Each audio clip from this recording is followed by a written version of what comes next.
So another year has gone by and I have a slew of new books I want to share with you all. So just like my previous two videos, I'm going to kind of keep the same format, and every book that I share, I'll also put a link in the description in case you want to own it for yourself. And yeah, let's get into it. You may have also noticed we have a change of scenery since the last video. A lot has happened since then. I got married, I had my biggest Kickstarter I've ever had, and I have my new art book, and I will share more info on that one at the end of this video. But I want to stay focused on topics, so we're just going to be talking about art books. And I'm not just inspired by like one particular flavor of art book, it's definitely a variety. So some of these might surprise you, but just know any art book can be inspiring, and that's why I included them on this list. And I'm going to start with my favorite art book of the year, which was a Chinese fashion designer, Guo Pei, called Couture Beyond. Now this art book was actually given to me from a friend. Thank you, Lauren Brown. I am forever indebted. And this book is absolutely phenomenal. This is easily one of the best, if not the very best, fashion design book I have ever flipped through. The only one that has come close so far was the McQueen one I mentioned in a previous video. But oh boy, whoever designed and laid out these pages, I just want to say thank you, because the way you displayed all the decadence and all the little embroidery and design elements, it is so gorgeous, and it really allows you to see up close the texture and the fabric of each piece. So the format throughout the book basically follows a single or full spread shot of a dress or a piece, and then the following pages will be close-up shots of those details. And I'm sure for many of you, it's actually really delightful to be able to zoom in on the actual fabric itself and see all the details that get lost when the camera is so pulled back. I wrote down in my notes for this video that this book is basically elevated maximalism with overly decadent embellishments. And the key word there was elevated, because sometimes maximalism can get a little messy, but I feel like this artist understands how to play with maximalism design and still have it read in like a formal, elegant way. So I obviously love this. It's a really great book to showcase not only fashion, but shape design and even composition. And even if you're not necessarily into fashion design, I feel like this book definitely veers more into fantastical, so you could almost see it as like a fantasy art concept book. A few of these already look like a mage or a sorceress in like a Final Fantasy type game. And I like seeing when you can tell a person is paying attention to the details and they're not taking shortcuts, and they're making it look clean and they're making it look well stitched and put together. And I think the same could be said about any art format, really. It's those details that people are going to find, and they're going to let their eyes wander throughout the piece, and if you can get them interested enough, they'll linger there, and they might find like cool little secrets or design elements that they might have missed otherwise. So overall, I feel like Lauren gave me this treasure that I am now very much proud to own, and I very much am excited to share for this video. So continue staying in the mindset of fantasy design. The next book I have is called The Complete Book of Flower Fairies by Cicely Mary Barker. And this one's interesting because I have seen these fairies many times, whether it's on Pinterest or in sticker books, surprisingly, and now I have found a complete art book of them.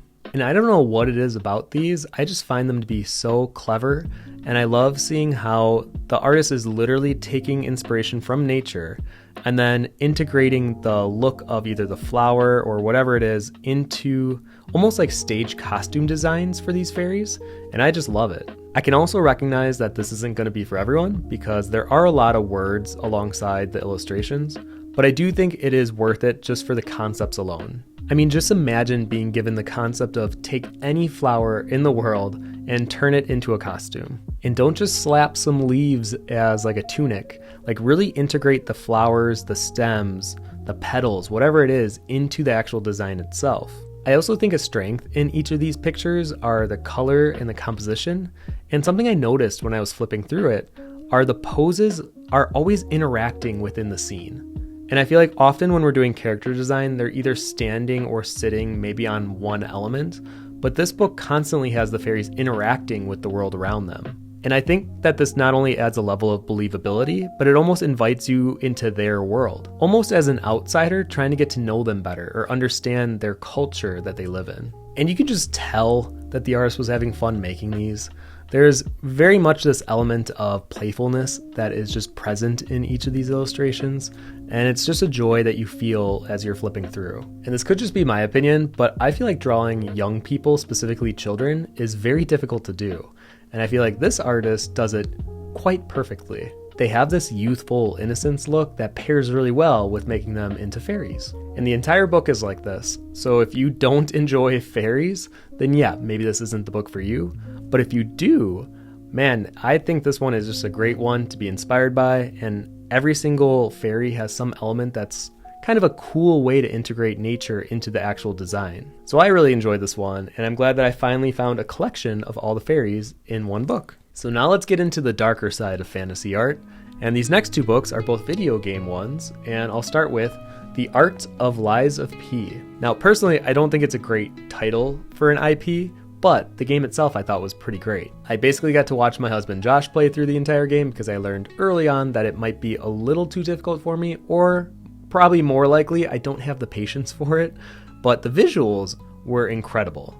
The story and the visuals are a darker retelling of Pinocchio, but in an alternative reality version. It's slightly more mature, it has a formality look to it, and it's set in an Art Deco landscape that is like overrun by these robots, so it has that kind of decrepit look to everything. So that kind of sets the scene for not only the game, but for this art book. Now, I pre-ordered this art book not knowing what was inside, and I had high expectations because I love the visuals in the game. And I am happy to report that this is one of the better art books when it comes to video game art of books. They understand that most people don't want a lot of words, they want mostly visuals. And not just screenshots of the game itself, they want turnarounds, they want preliminary designs, all the stuff that wasn't featured in the final product. And I really do think this art book does a fantastic job of doing that. There are definitely some bosses within the game that I wanted to see what other designs were they thinking when it came to this character. And it's kind of fun to see the thought process that goes into the designs and then maybe where they were steering a different direction and then landed on what they decided on. And it's a pretty hefty book. It's about 250 pages and it doesn't have that much filler. There are still some pages that are just screenshots or 3D assets from the game, but some people do enjoy those as well. I personally enjoy seeing more of the behind the scene work and especially the conceptual work, but I understand that for an official game, it's probably better to include both because you never know what people might enjoy. The visuals themselves are a nightmarish fairy tale. There are definitely elements from like BioShock and Bloodborne and a couple other games all mashed into one. And I think it actually works really well where it does stand out a little on its own. And I went to school for game art and design, so a book like this is really neat to flip through because you get to look at all the different elements and all the pieces that come together to make the final product. And I think that's why a lot of us are drawn to these video game art books because it's not just characters. You have creature design, boss design, vehicle design, weapon design, environment design. There's a lot of different elements that are included in a video game. So overall, I was very happy with this as it was a blind buy, but thankfully it wasn't one of those that I regret. So our next art book is one that arguably inspired our previous one, and that is Bloodborne Official Artworks. This is another art book from the game developers FromSoft, and they made Elden Ring, which was another art book I included last year's collection. I personally love both games, and these art books are wonderful representations of them. Now, Bloodborne's a little different. Where Elden Ring is definitely more high fantasy, I would say Elden Ring is more of like a nightmare Victorian Gothic fantasy. With every game that FromSoft makes, it feels like they have quite a good attention to detail and have this textural design, and they know exactly how to tear it apart. Like, it still looks elegant, but it definitely looks aged and worn in. And similar to the Lies of P book, this book also showcases a lot of the conceptual stages of the artwork. I wouldn't say as much, and my only critique is some of the pages are rather dark, where it's sometimes hard to make out what you're actually seeing. Having that mixed with glossy pages definitely makes some of the illustrations a little more difficult. Besides that little nitpick, I absolutely love this art book. So I actually played this game and I didn't know anything before going in. I just knew it had a Halloween vibe to it. I heard there were witches and ghosts and werewolves and vampires, so that seemed right down my alley. Without spoiling anything, it definitely veers into a different direction at one point, and it becomes way more Lovecraftian, which has sci-fi elements to it, which I'm usually not as interested in, but I will say I still love the game all the same. And at its core, it still has that gothic nightmare fantasy to it. And I would say this book definitely features more of the creatures, the bosses, the environments and the buildings and the architecture. So if that interests you, I think this one does a great job at displaying those. And they're so good with exploring the textural elements or what something looks like as it wears with age. So it could be the side of a building and it's slowly crumbling and falling apart, either from environmental factors or rain, and the vines are maybe growing up it, or even with their creatures, they really showcase like a decaying corpse that's still alive and trying to attack and bite you, what that would look like. And it's believable. So it's hauntingly disturbing, but in its own unique way, it's kind of beautiful. And then pair that with the gorgeous designs that they do for their characters and their weapons. And another one of their biggest strengths is metal.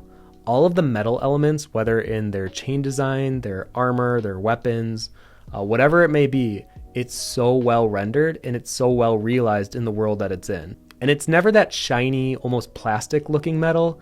It always feels worn and like of the earth. So I obviously enjoyed flipping through this book, and it even inspired my Drawtober series last year, where I made up a imaginary collaboration between myself and FromSoft, and here were some of the characters and boss designs that I created from it. And I feel like this represents how powerful inspiration can be, and when you just recognize something that really just fits your taste and your interest, and then you can take elements from that and then apply it through your own filter and create something new that another person can be inspired from. So overall, if you like art books and you like this game, I feel like this is the perfect match for you. So now going in a completely different vibe, we have the art book Wanderlust by Yoichi Nishikawa.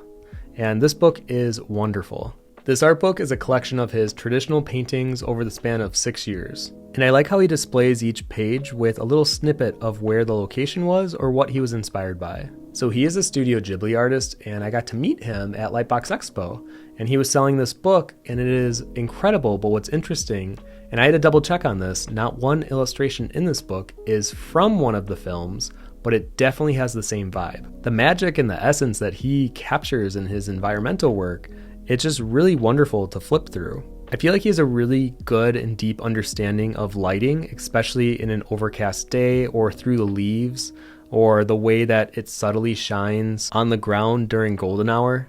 It feels extraordinary without being exaggerated. I feel like it's so easy nowadays, especially with our digital tools, to go oversaturated with our environmental designs.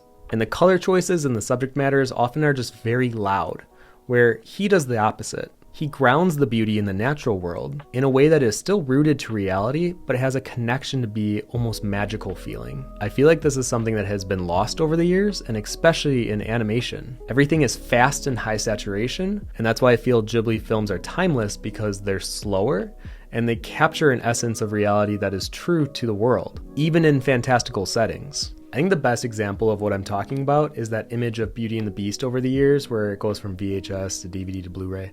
And you can see the colors get more saturated and brighter in value, and they just kind of lose the charm that the original had. And that's why this book is just a breath of fresh air. You can just feel those neutral tones and the slightly desaturated hues here, complementing the slightly more saturated colors.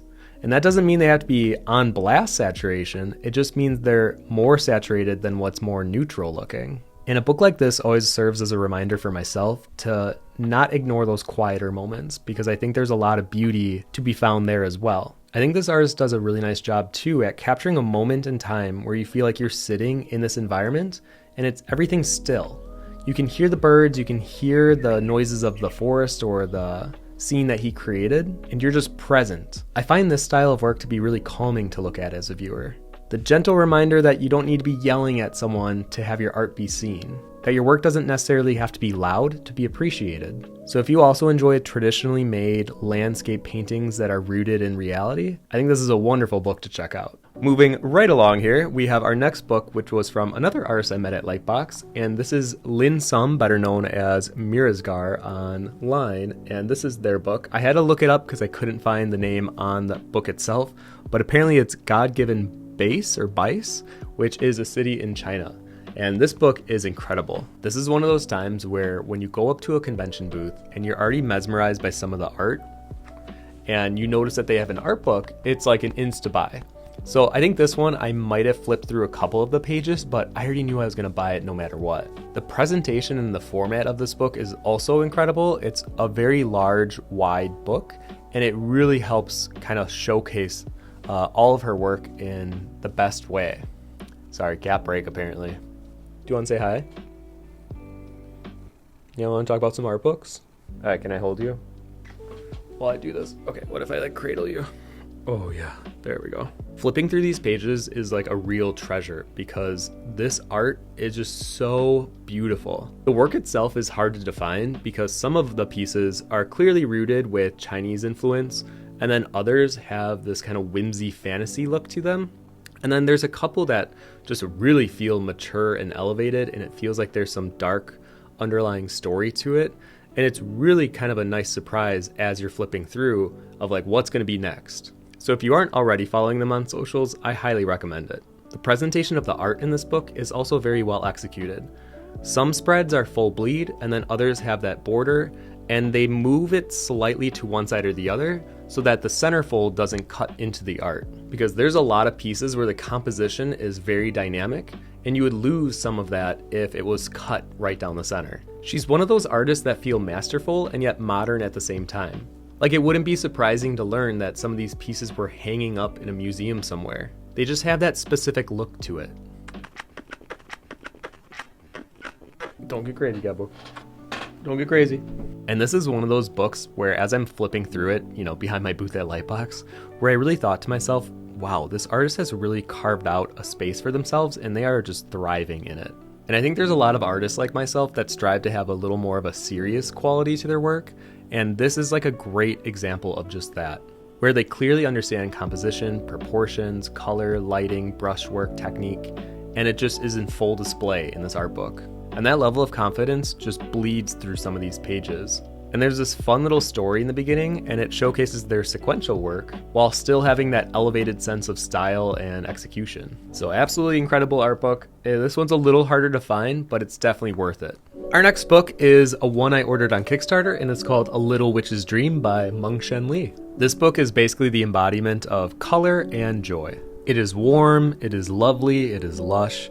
It's everything you would want just to enjoy a relaxing afternoon. This book has a lot of full bleeds, and I feel like it really helps emphasize the mood and the overall vibe that this book is going for. And then some of the pages where they include water, it's just very dreamlike. I didn't know a lot about the artist before I ordered this, and with Kickstarter, you never fully know what you're gonna get. You can see some of the preview images, but I feel like it does kind of lend itself to be kind of a blind buy, but this is another one that I actually am very happy that I did. And another word that comes to mind for this book is cute, and I'm not particularly super interested in cute, but I will say there's like a level that it passes where if it feels elevated enough, it definitely catches my eye. But I feel like this artist's understanding of color and light and the way that they do their brushstrokes on the actual piece definitely push it into the realm where then someone like me can really appreciate it. I don't think this is necessarily a critique, but there is one page that shows two of their sketches and then like a little color comp next to it, and I love this page. I almost wish there were more pages like this in the book, or even possibly another separate book that just had sketches like these, because I love seeing strong line work, and I feel like this is really good. It's creative and it's whimsical, and I feel like this artist definitely understands line weighting, and I feel like when they do their color blocking, you don't see it as much, but when you just see the standalone sketches, it really stands on its own. So I'm just gonna put it out there in the universe that I hope this artist also creates a book like this, because I will be the first to buy it. Similar to the last art book, this is another Chinese artist, and she includes these little snippets about her upbringing, what inspires her, and they're really great kind of surprises as you're flipping through, because it's mostly art, and then every now and then there'll be this little snippet, and those were nice little pop-ins to read through. I think the art kind of speaks for itself here, but if you like fun, colorful, and cute, I feel like this is a good one to own. Our next book is actually a trio of books because they're all by the same artist, and these are by Helen Yi. And I'm going to go through each of them, but I'm going to talk about them as a whole. This was an artist I discovered at a convention, and I've been really fascinated by the color green and all the various shades.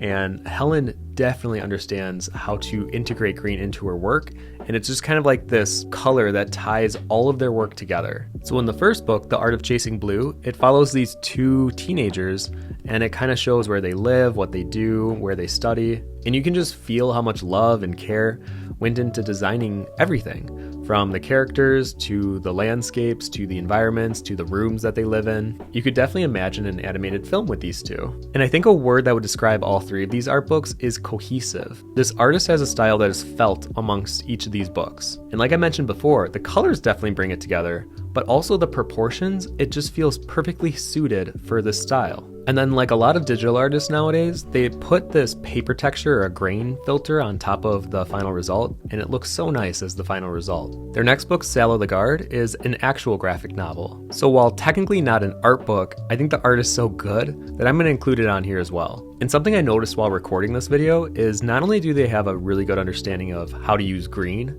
but they really understand how to complement it with pops of either pink, orange, or red. And I understand that they're complementary, so it should come as no surprise. But the way that she works with these colors, it's not as in your face. She understands when to desaturate them. So often there's like a dusted or muty kind of feel to it, and it helps offset the other color that's complementing it. It's very easy for styles like this to have too much of an anime influence or too much of a chibi look, but I feel that she understands how to take elements from those and still make it uniquely her own. And I think that's best represented with her last book, Evergreen. This is the largest of her 3 books, and it is centered around Harry Potter. The art for this is so good, I genuinely wish they would remake Harry Potter with this art style. And flipping through this book, you can just imagine how that would look. And as someone who grew up reading Harry Potter and found comfort in them as a kid, seeing this style as an adult really just feels right. So as for the book, it kind of is separated into different sections, and it has the character profiles. There's a bunch of illustrations that show kind of specific scenes within the books, particularly the earlier ones. And overall, I think the layout of this book is just fantastic. And not that it's too important, but this is definitely my favorite depiction of Ron. So anyways, I love their work, I love their use of green, and I'm excited to see what they come up with next. This next art book was a favorite of mine, and it's called The Blue Boat by Shea Chen, and it even came with this little companion book for extra stories. And this is something truly special.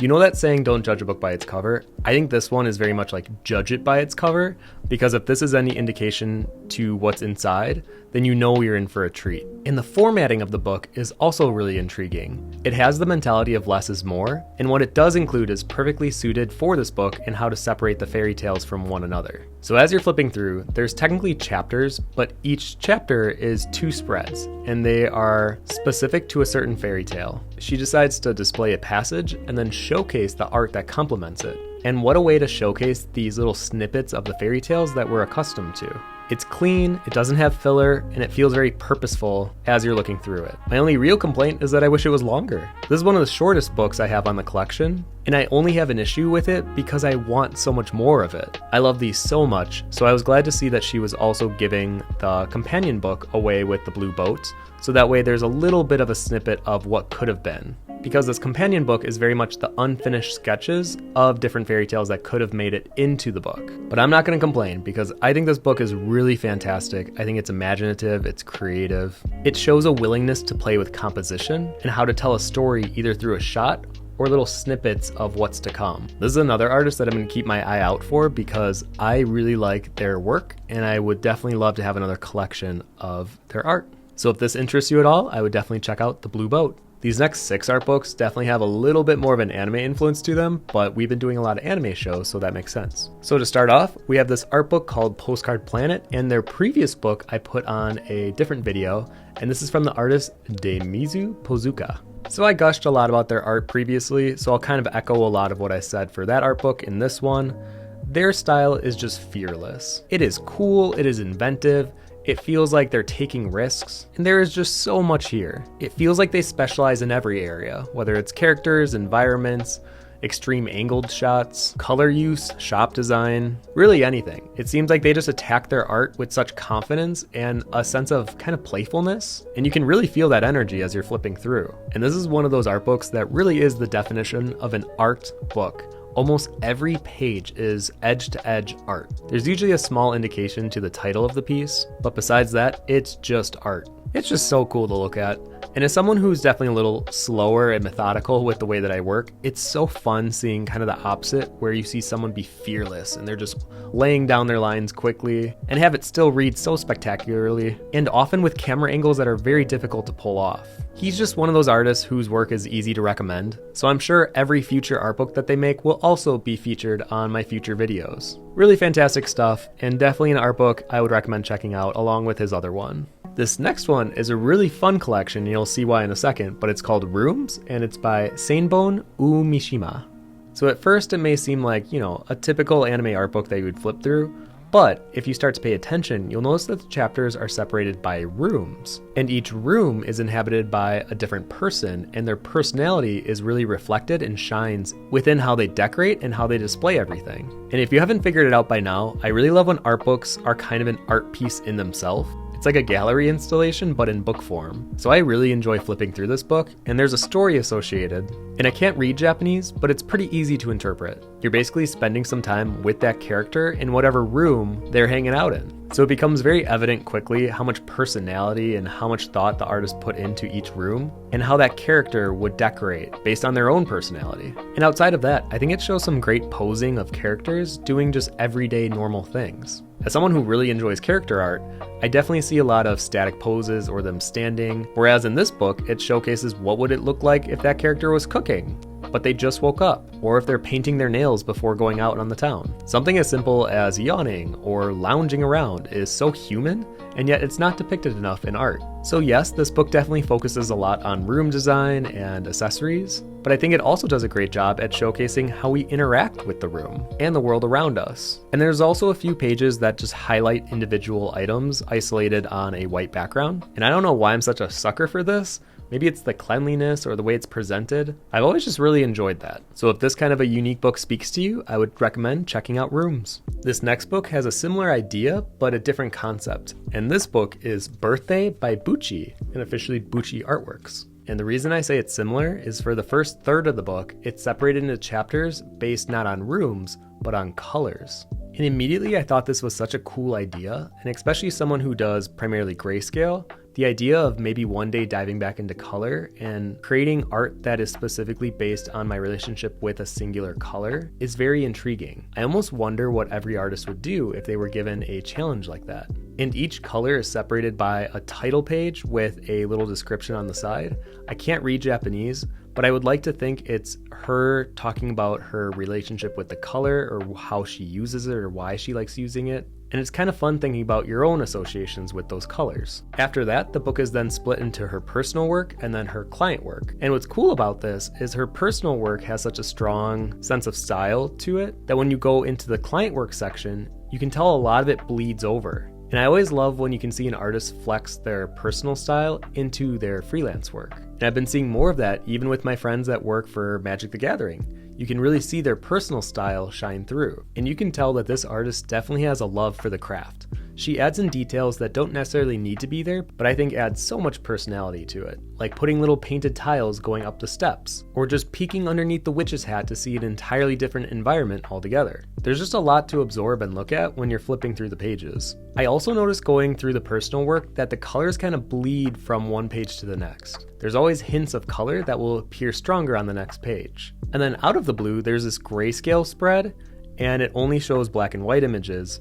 And it just is a nice little surprise, and I think that kind of inclusion keeps the reader guessing at what's next. So overall, it definitely has this witchy, trinkety, magical vibe, which I'm definitely into. And this is another one of those art books that keeps the focus on the art itself. Almost every page is a full bleed or has a small border, and it just allows the art to speak for itself. And then for those who are interested, in the back there's a tutorial on how she made the cover spread. I would like to think of this one as a little gem in all my art book collections, and this is a fun one if you want to check it out.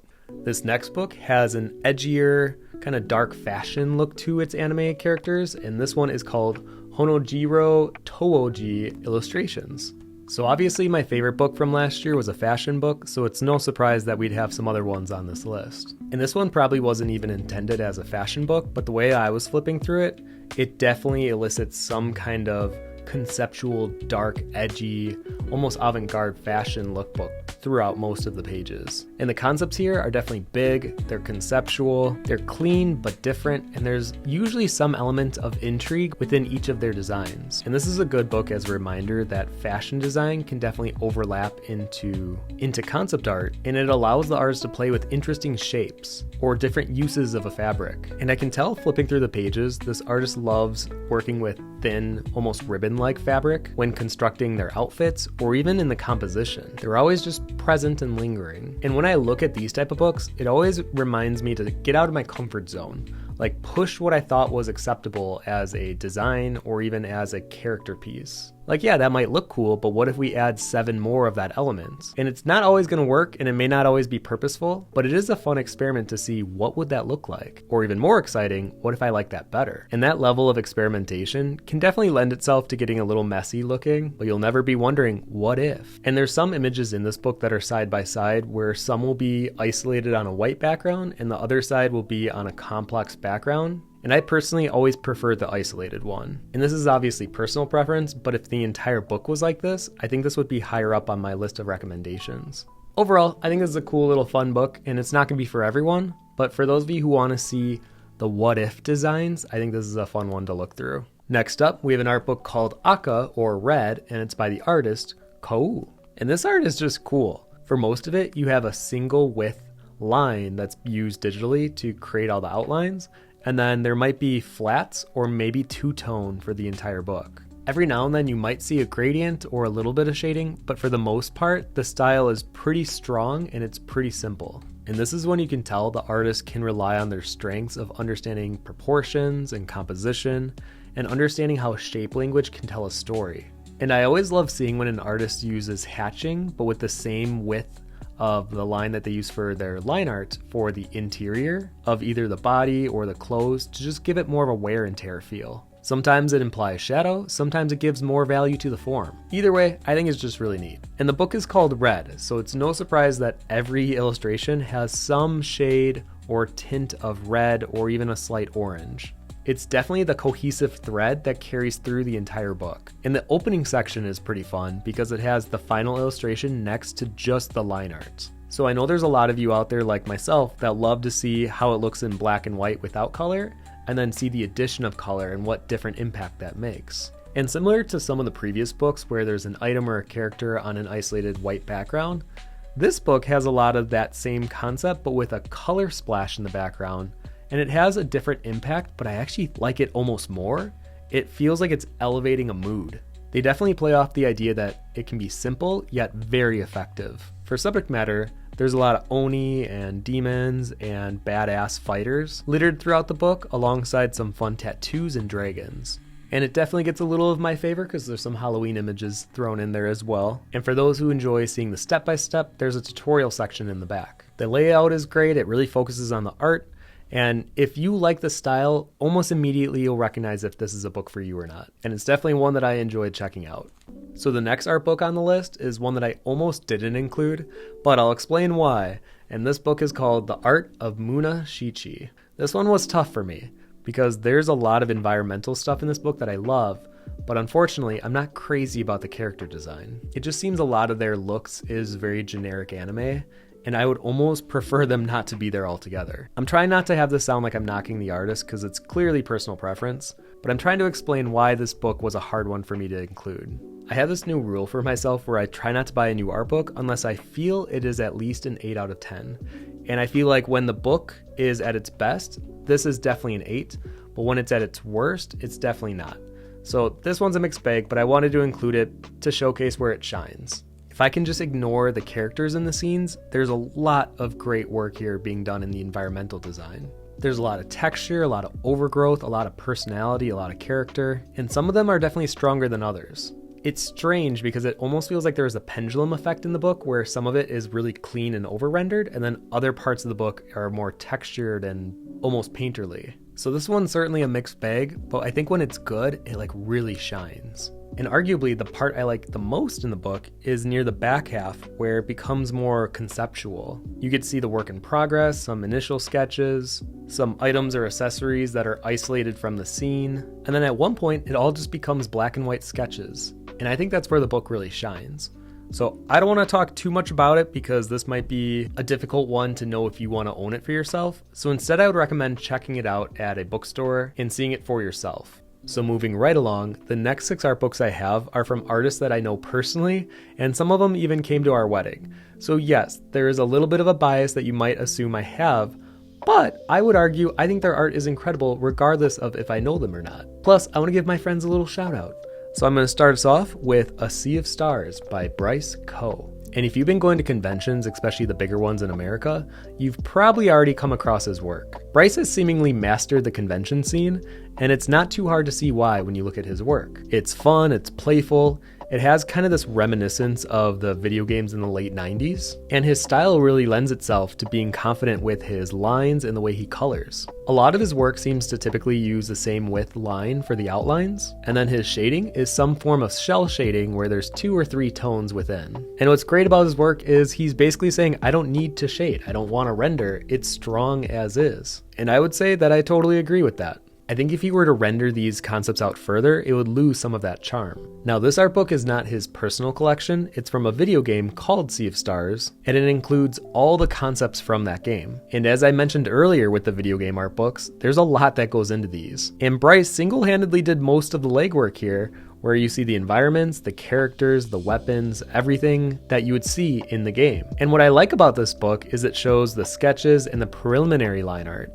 The thing that I've always liked about Bryce's work is it seems like if you tasked him to, say, draw an entire village, he would make sure every villager or every character would feel unique in some fashion. I think where his work really shines in this book are his creature designs. There are so many wacky and fun characters that you seemingly fight in the game, and the way that he drew them up, you can imagine what biome they would be featured in. It's like an alternative version of Legend of Zelda meeting Final Fantasy Tactics, and I feel like this game is a blend of those two. And the layouts in this book are kind of funny because it goes through present day Bryce speaking alongside one of the developers of the game throughout the entire book. It's almost like you can see them having a conversation about the characters or the environments and the process that they went through to get to the end result that they both were satisfied with. It's a unique way at looking at an art book and at a video game that you created in retrospect, and admiring what worked, what didn't work, and where there were roadblocks or maybe where there were these beautiful happy accidents. There's a lot of content in this book, so you really get a bang for your buck. So if this style interests you, or maybe you even played the game, I think this is a great companion art book.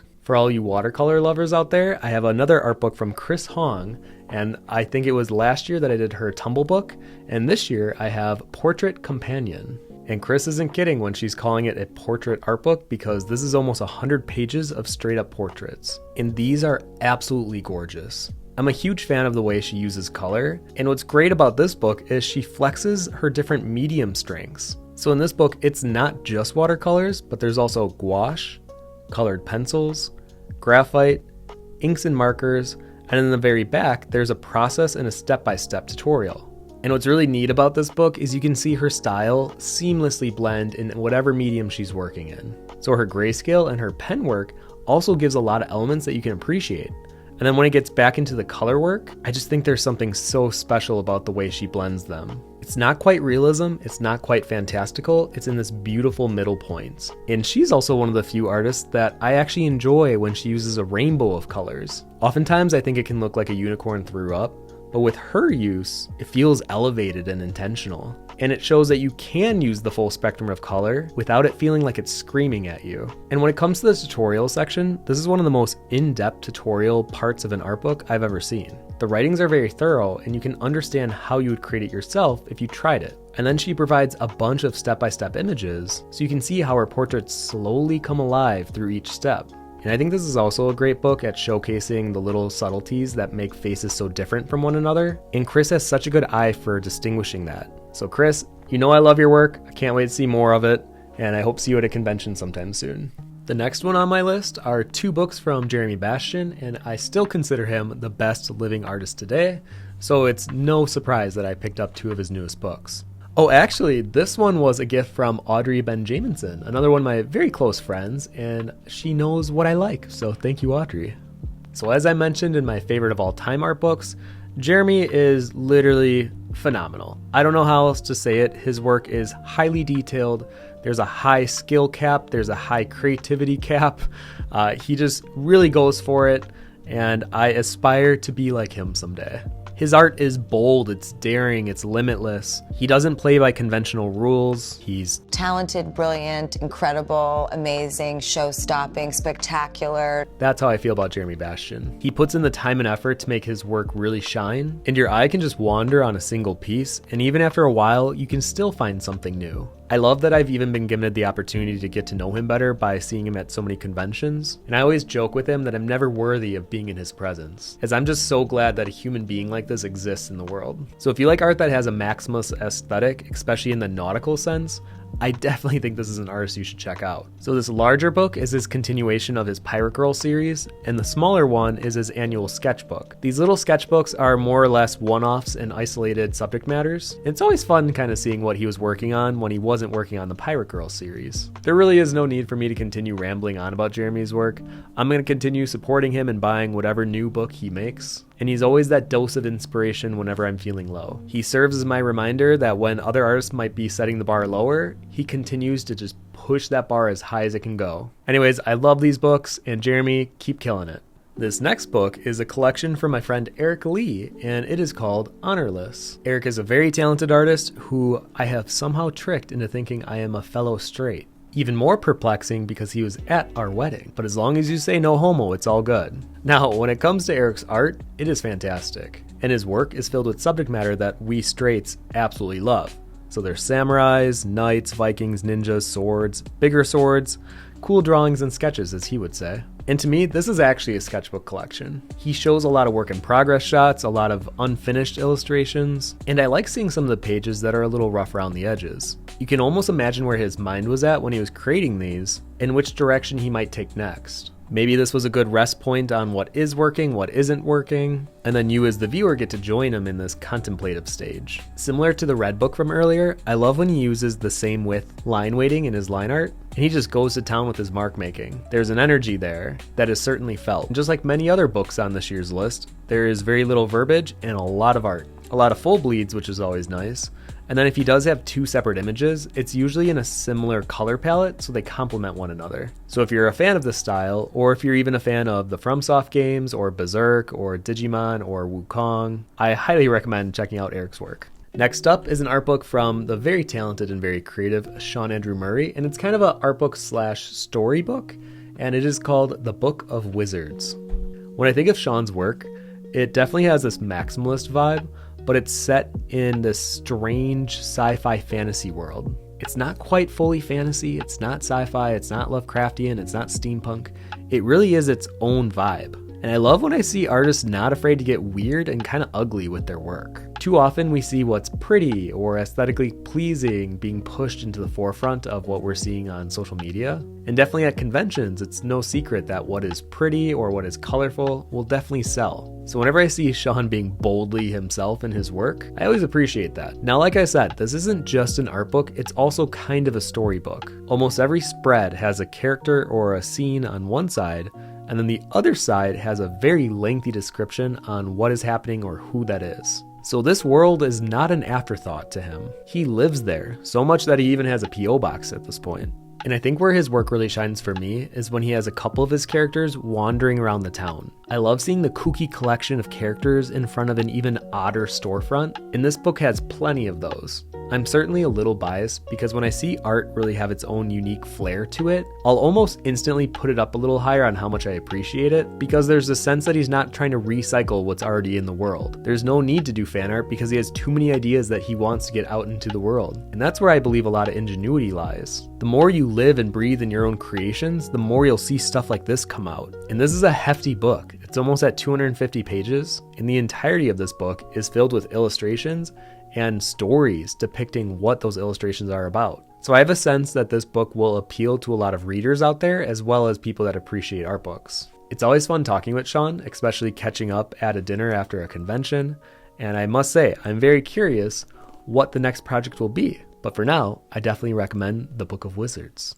This next one's a two-parter, because it's celebrating the very talented Devin L. Kurtz with her Windows to Worlds, but also she wrote and illustrated her first children's book, The Bakery Dragon. Devin is one of those artists that are for the people and wants to see other people succeed. So it's no surprise that her Windows to Worlds art book kind of doubles as a how-to art book. The entire thing goes through her selection of artworks, but also there's a lot of step-by-step tutorials, there's guides on how to use color and light. She shows from start to finish her process and talks about it along the way. She includes a lot of descriptions of why she's choosing to do something and the effect that she's intending to execute. And I'm not just talking about one or two or a few pieces, I'm talking almost the entire book. From start to finish, kind of doubles as a helpful tutorial and guide. And I think that serves to reflect the person that she is. She genuinely has a good heart, and I think she wants to see the best for other people. And now that she's stepping into a leadership role in the art community, I think she wants to serve as an example of how to give back, how to be selfless, and to reverse any notion of gatekeeping. And her work just explores the wonder that can be created with color and light, and how you can really enhance a scene just by blocking it out correctly. And we always joke that Devin is fast.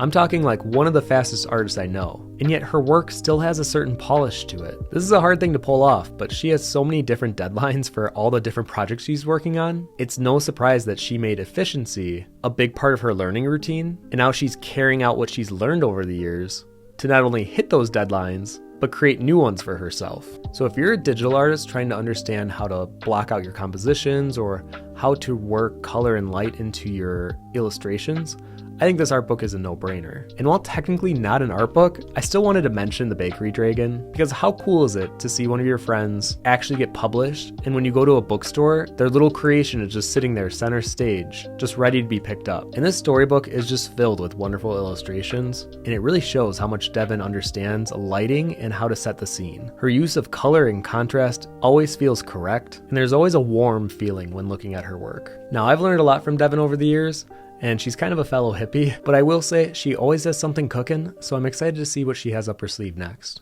So like I mentioned at the beginning of the video, the final book on this list is actually my own art book. So this is the Art of Vonn 2013 to 2023, and it is a collection of all the work I've basically ever drawn with a pencil. It's still a little surreal holding this book because this was an idea I had over 10 years ago, and the fact that it actually came to fruition is really cool. So before I even get into it, I just want to say thank you to anyone that's ever supported my art. You literally are making my dreams come true.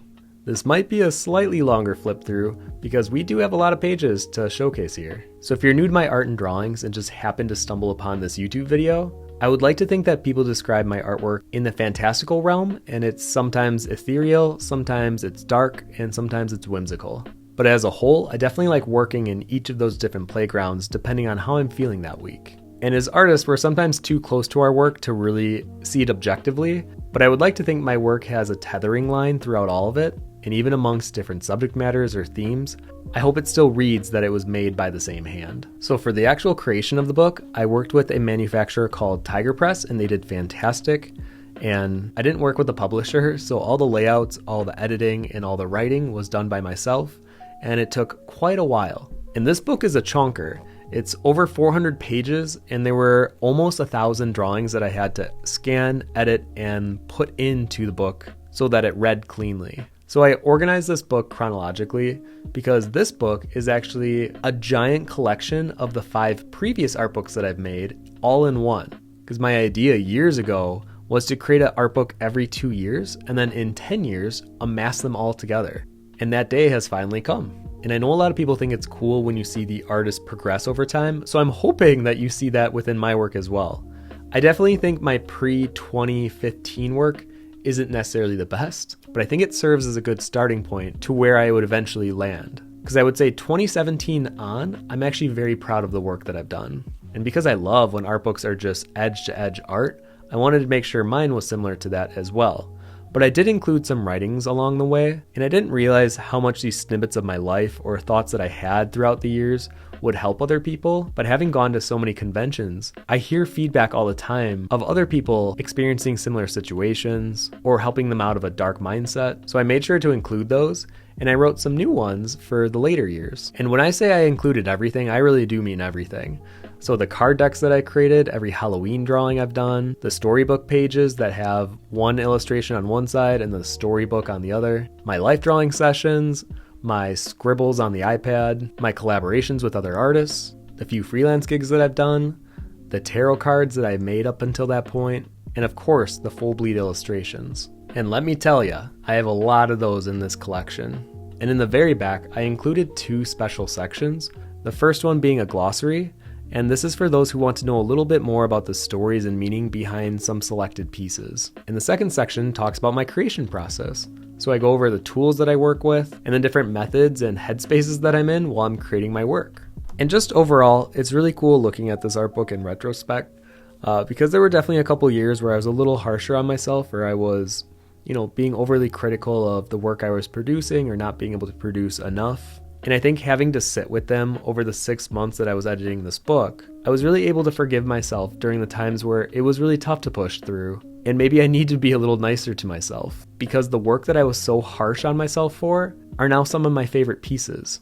And I'm so excited, so excited to finally have this art book and share it with you all. And I know a lot of you have been patiently waiting, but I'm happy to report that this book is officially on my shop as of today, right now, and I'll put a link in the description in case you want to check it out for yourself.